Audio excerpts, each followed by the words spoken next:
ఉత్సవాల్లో భాగంగా హైదరాబాద్లో నిర్వహించిన రైజింగ్ వేడుకలో సీఎం రేవంత్ రెడ్డి పాల్గొని ప్రసంగించారు. ఈ సందర్భంగా పలు కీలక ప్రాజెక్టులకు సీఎం శంకుస్థాపన చేశారు. ఈ కార్యక్రమంలో భాగంగా పారిశుద్ధ కార్మికులకు కిట్లను అందించారు. ఈ సందర్భంగా సీఎం రేవంత్ రెడ్డి మాట్లాడుతూ హైదరాబాద్ను విశ్వనగరంగా తీర్చిదిద్దేందుకు రాష్ట్ర ప్రభుత్వం కృషి చేస్తుందని అన్నారు. ఇక నగరంలో మౌలిక వసతుల కల్పనకు 7,000 కోట్లతో అభివృద్ధి కార్యక్రమాలకు శంకుస్థాపన చేసినట్లుగా చెప్పారు.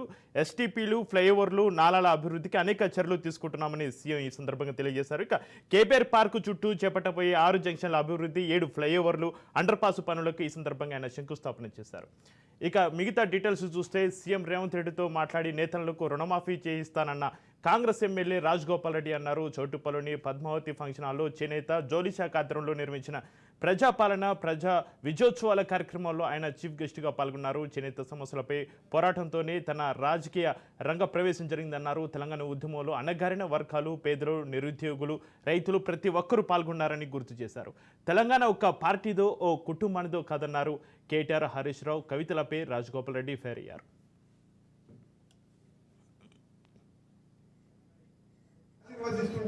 మీరు జీర్ణించుకోలేకపోతున్నారు అని చెప్పేది పోతున్నారు అనే విషయం మాకు అర్థమవుతుంది. మీ ఫ్రస్ట్రేషన్ అసహనం ఎంత ఘోరంగా ఉందంటే, ఈ కాంగ్రెస్ పార్టీ ప్రభుత్వం వచ్చిన తర్వాత పేదల విషయంలో ఉన్నదంతా ఊడ్చిపెట్టి రాష్ట్రాన్ని అప్లమాలు చేస్తే ఈ రాష్ట్రాన్ని బాగు చేసే బాధ్యత కాంగ్రెస్ పార్టీ తీసుకొని రేవంత్ రెడ్డి గారి నాయకత్వంలో మేమందరం ఒక టీం లాగా పనిచేస్తున్నాం. ఎందుకోసం? ఆగమైన తెలంగాణని గాడిలో పెట్టాలి అని చెప్పి, ఈ తెలంగాణ కాపాడాలి, తెలంగాణ ప్రజల్ని కాపాడాలని చెప్పి మేము కష్టపడుతున్నాం. తప్ప ఇచ్చిన హామీలు